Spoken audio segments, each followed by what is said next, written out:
श्री स्वामी समर्थ, श्री स्वामी समर्थ, श्री स्वामी समर्थ, श्री स्वामी समर्थ, श्री स्वामी समर्थ, श्री स्वामी समर्थ, श्री स्वामी समर्थ, श्री स्वामी समर्थ महाराज की जय. तर आता आपण सर्वांनी हात जोडून स्वामी महाराजांची प्रार्थना घेऊन झालेली सेवा स्वामींच्या चरणावर अर्पण करायची आहे. हात जोडायचे सर्वांनी. गुरुर ब्रह्मा गुरुर विष्णू गुरुर्देवो महेश्वरः गुरु साक्षात् परब्रह्म तस्मै श्री गुरवे नमः. श्री स्वामी समर्थ महाराज की जय. श्री गुरुदेव दत्त. श्री त्र्यंबकेश्वर महाराज की जय. गंगा गोदावरी माता की जय. सद्गुरु परम पूज्य मोरे दादान की जय. श्री स्वामी समर्थ गुरुमाऊली की जय. भारत माता की जय. आता दोन्ही हात वर करायचे. अवधूत चिंतन श्री गुरुदेव दत्त. अवधूत चिंतन श्री गुरुदेव दत्त. अवधूत चिंतन श्री गुरुदेव दत्त. उदयोस्तु श्री महाकाली महालक्ष्मी महासरस्वती राजराजेश्वरी आई साहेब.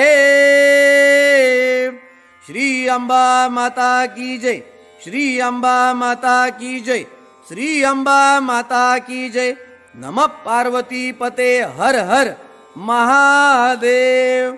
आता आपली या ठिकाणी सेवा झालेली आहे. सर्वांनी त्रिवार मुजरा करायचा. जमिनीला परत डोकं टेकून दर्शन करायचं. त्यानंतर कपाळाला उतरती विभूती लावून घ्यायची. तीर्थ घ्यायचंय, प्रसाद घ्यायचाय. तीर्थ ग्रहण करण्याचा जो मंत्र आहे तो मी म्हणतो. अकाल मृत्युहरणम सर्व व्याधी विनाशनम श्री स्वामी समर्थ पादोदकम तीर्थ जठरे धारयाम्यम शिरसा धारयाम्यम. आता यानंतर दरबारचं आपल्याला दर्शन होणार आहे. तर सर्वप्रथम आपल्याला दरबारमधील ज्या देवता आहेत त्यामध्ये आई भगवती या ठिकाणी आपल्याला तिचं अधिष्ठान आहे. आई भगवतीचं आपल्याला आई भगवतीच्या दर्शन होतंय. जगदंबेचं दर्शन होतंय. सर्व मंगल मांगल्ये शिवे सर्वार्थ साधिके शरण्ये त्र्यंबके गौरी नारायणी नमोस्तुते.